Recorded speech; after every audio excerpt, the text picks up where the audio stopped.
Welcome to our channel इजे pharmacy.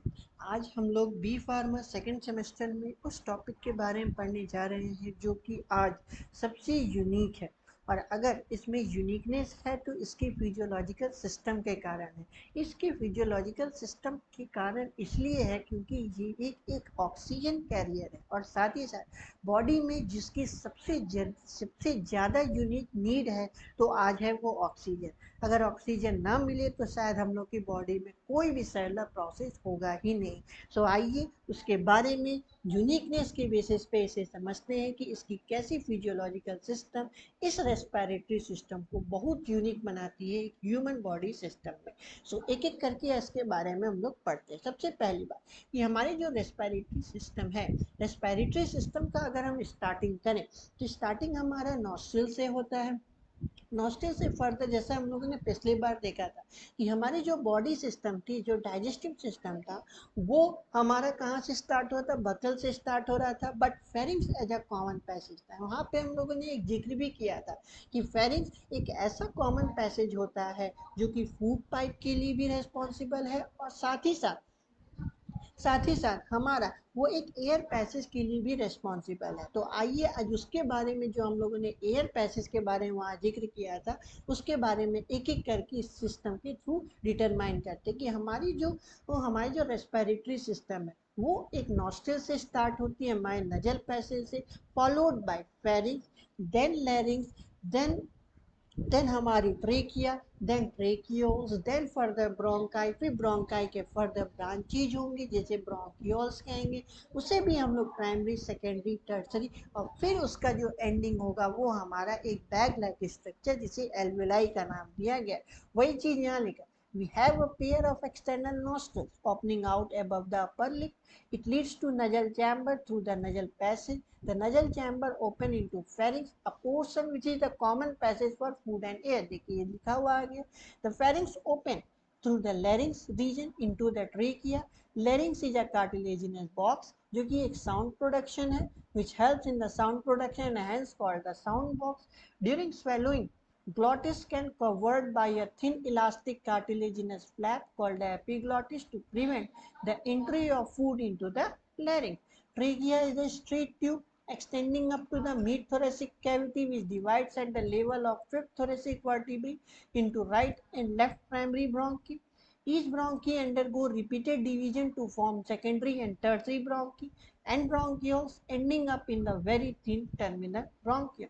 The trachea, primary, secondary, and tertiary bronchi and initial bronchioles are supported by the incomplete cartilaginous ring. Each terminal bronchioles give rise to a number of very thin, irregular walled and vascularized bag-like structure called the alveoli.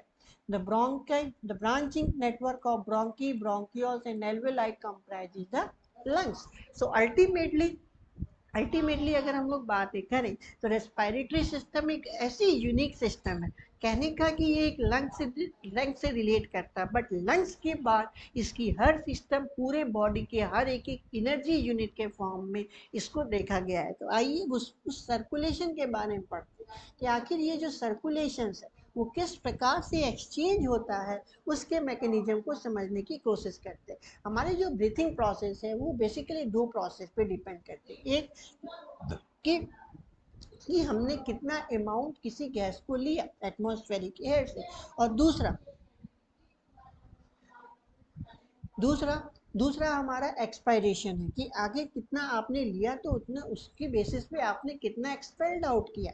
तो ultimately यही चीज यहाँ लिखा कि breathing involve the two stages, firstly the inspiration during which atmospheric air is drawn in, and in the expiration by which the alveolar air is released out. The movement of air into and out of the lung is carried out by creating a pressure gradient. Obviously बात है कि अगर हम लोग बात करें कि किसी चीज़ को अगर हम बाहर से अंदर की तरफ लेते हैं तो उसमें सबसे ज़्यादा डिफरेंसेस होता है तो प्रेशर का। अगर प्रेशर अच्छे तरीके से नहीं किया गया तो अल्टीमेटली ये प्रेशर डिफरेंस ज़्यादा और ज़्यादा और कम होने के कारण हमारी जो नॉर्मल फिजियोलॉजी है उसमें कहीं ना कहीं डिस्टर्बेंस आ जाएगी। सो यही चीज़ यहाँ लिखा, the movement of air into and out of the lung is carried out by creating a pressure gradient between the lung and the atmosphere. Inspiration can occur if the pressure with in the lung intra pressure is less होनी चाहिए, तभी बाहर से अंदर की तरफ आएगा। That is, there is a negative pressure in the lungs with respect to atmospheric pressure. Similarly, expiration takes place intrapulmonary का हायर होना चाहिए, तभी अंदर से बाहर की तरफ जाए। ठीक है, ये तो नॉर्मल फिजियोलॉजिकल सिस्टम हो ही गई। अब अल्टीमेटली बात है कि इसे हम लोग एक्सटर्नली इसे कैसे देखेंगे, इसकी मॉर्फोलॉजी कैसे देखेंगे। तो अब इसकी मॉर्फोलॉजी की अगर हम बात करें तो इसमें दो मसल्स काफ़ी ज़्यादा रिस्पॉन्सिबल, एक तो हमारा डायफ्राम और दूसरा स्पेशलाइज्ड सेल्ड मसल जिसे हम लोग कहते हैं intercostal muscle, basically external and internal. वही चीज यहाँ लिखा है, diaphragm and the specialised set of muscle that is external and internal intercostal between ribs help in generation of such gradient. Inspiration is initiated by the contraction of diaphragm, which increases the volume of thoracic chamber in the anterior posterior axis, और वही contraction of external intercostal muscle lifts up the ribs and the sternum, causing an increase in the volume of thoracic chamber in the dorsoventral axis। तो ultimately क्या हुआ कि अंदर कम हुआ और बाहर से हमारा एयर इनसाइड हो चुका। वही चीज यहाँ लिखा, the overall increase in the thoracic volume causes a similar increase in pulmonary volume. An increase in pulmonary volume decreases the intrapulmonary process pressure to less than the atmospheric pressure, which forces the air from outside to move into the lungs.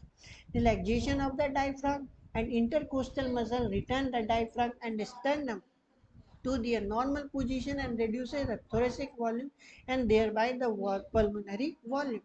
This leads to an increase in intrapulmonary expression to slightly above the atmospheric pressure, causing the expulsion of air from the lungs, that is the expiration. So ultimately क्या हुआ, ultimately क्या हुआ कि इसमें pressure gradient हुआ, यही pressure gradient हुआ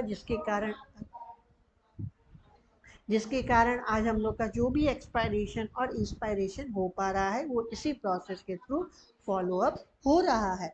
अब ये बात है कि अब हम लोग कितना आखिर लें, कितनी हमारी कैपेसिटी होनी चाहिए। अगर हम बात करें नॉर्मल एक्सपायरेशन और इंस्पायरेशन की, तो वो हमारी जो हाईएस्ट अगर अप्रॉक्सीमेटली अगर हम बात करें 6000 to 8000 ml ऑफ एयर पर मिनट, इसे हम लोग कहते हैं टाइडल वॉल्यूम, और ये अप्रॉक्सीमेटली 500 ml के बराबर होता है नॉर्मल केस में।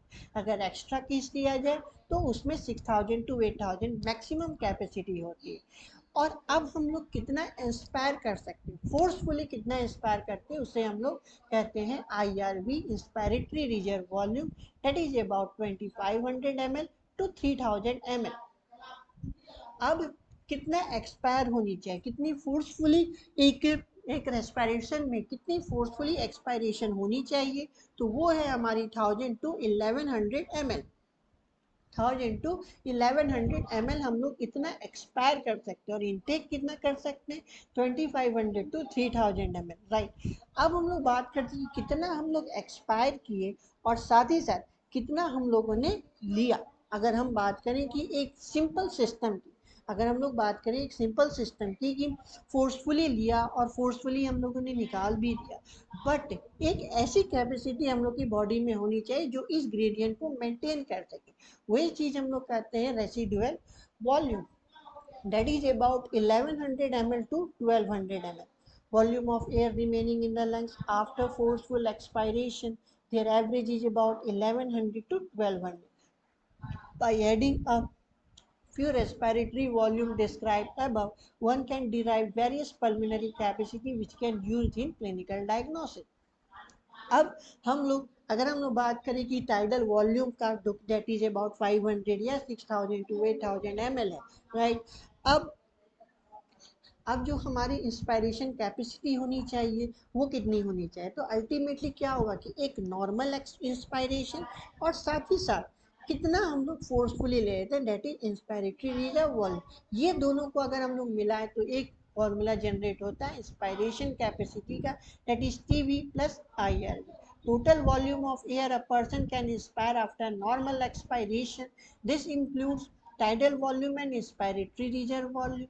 अब साथ ही साथ एक्सपायरेटरी कैपेसिटी, कितना हम लोग एक्सपायर कर सकते हैं, जैसा हम लोगों ने कहा कि टाइडल वॉल्यूम हमारी नॉर्मल होनी चाहिए, और ईआरवी कितना एक्सपायर फोर्सफुली कर सकते हैं. Total volume of air a person can expire after normal inspiration. These include tidal volume and expiratory reserve capacity, that is TV plus ERV. और साथ ही साथ अब क्या हुआ, फोर्सफुल होने के बाद कितना बचा, that is the functional residual volume capacity, volume of air that will remain in the lungs after normal expiration. This include ERV plus RV. दूसरी बात जो अब हम लोग की, अब अगर हम बात करें सब चीज़ की कैपेसिटी कितनी होनी चाहिए, सब चीज़ की कैपेसिटी, इसे हम लोग कहते हैं वाइटल कैपेसिटी, कितना हम लोग एक्सपायर कर सकते हैं, कितना हम लोग रिजर्व कर सकते हैं, तो उसकी formula ERV plus TB plus IRV, यही चीज़ यहाँ लिखी. The maximum volume of air a person can breathe in after forced expiration. This include ERVB, TVB और IRV. और maximum volume of air a person can breathe out after a forced expiration. अब अगर हम बात करें total, अगर total lung capacity की बात करें तो हमारा सबसे ज़्यादा चीज़ हुआ residual volume, ERV, TV, IRV, और कह सकते हैं इसे हम लोग वाइटल कैपेसिटी. ये तीनों था हमारा ERV, TV, IRV plus residual volume, यानी कि टोटल सिस्टम ने कितना एक्सहेल किया और कितना इनटेक किया, कितना इंस्पायर किया और कितना आपने एक्सपायर किया. सो यही चीज़ यहाँ लिखा कि total volume of air accommodated in the lungs at the end of forced inspiration. This include residual volume, expiratory reserve volume, tidal volume and inspiratory reserve volume, or vital capacity plus residual volume. So this is all about the respiration. I hope आपको समझ आया होगा किस तरीके से respiration हमारी body का एक यूनिक सिस्टम है. So thank you so much. I hope आपको समझ आया होगा. सो हमारे चैनल को लाइक एंड सब्सक्राइब जरूर करें.